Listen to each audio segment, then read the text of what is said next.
Name a country where the per capita income is less than $500, women have an average of 4.5 children, and 44% of the population lives in extreme poverty.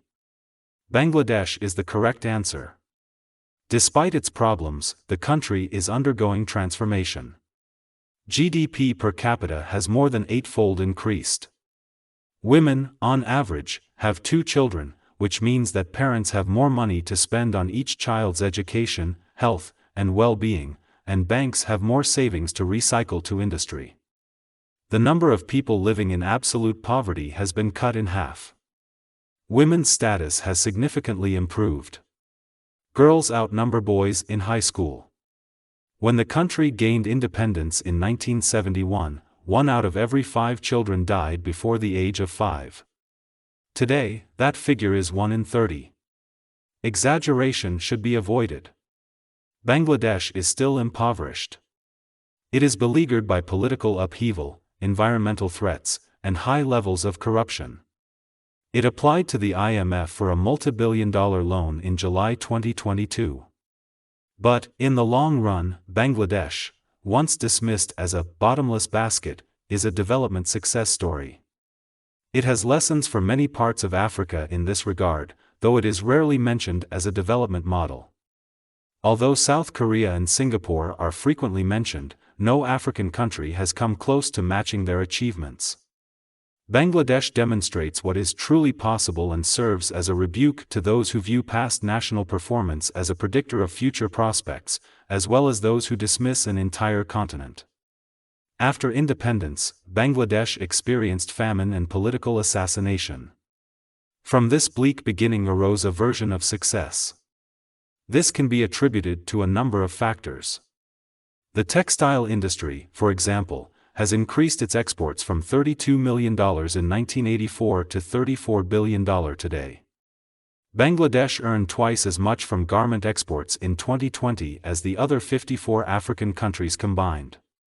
The second category is remittances. In 2021, Bangladeshis working abroad will send $22 billion home. The third is the role of non-governmental organizations such as BRAC and the Grameen Bank in providing a safety net and lifting some poor people out of poverty. The government appears to have had no grand design in any of this. Rather, it stayed out of the way. It avoided, for example, annihilating the fledgling textile industry and allowing NGOs to operate freely.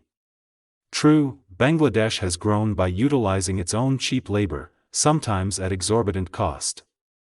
More than 1,000 garment workers were killed in the Rana Plaza tragedy in 2013.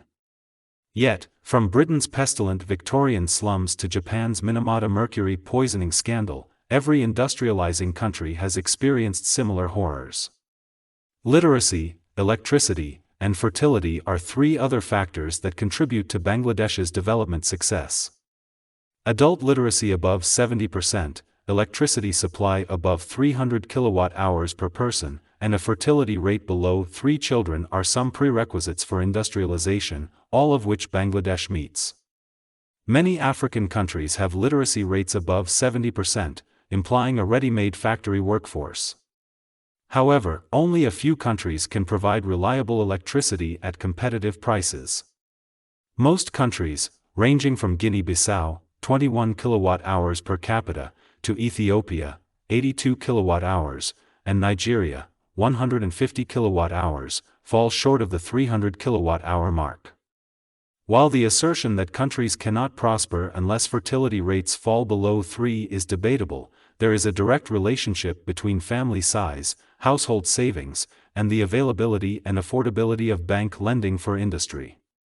Bangladesh has a loan-to-GDP ratio of 39%, while Nigeria has a rate of 12%. It has a fertility rate of 2, compared to Nigeria's 5.2. Botswana, Mauritius, Morocco, and South Africa are among the African countries with fertility rates below 3. They are among the wealthiest on the continent. There is room for debate as to why, but the link is strong. The rest of Africa's fertility rates range from 3.4 in middle-income Kenya to 6.7 in low-income Niger, one of the world's poorest countries. Bangladesh is currently where South Korea was in 1975, on the verge of a miracle. Several African countries meet or come close to meeting the debatable criteria for liftoff. Governments that are open and forward-thinking will undoubtedly help. However, Bangladesh demonstrates that there is also a stumbling path to prosperity. Thanks for watching. If you like this type of content, make sure you subscribe and turn on the notification bell for more stories.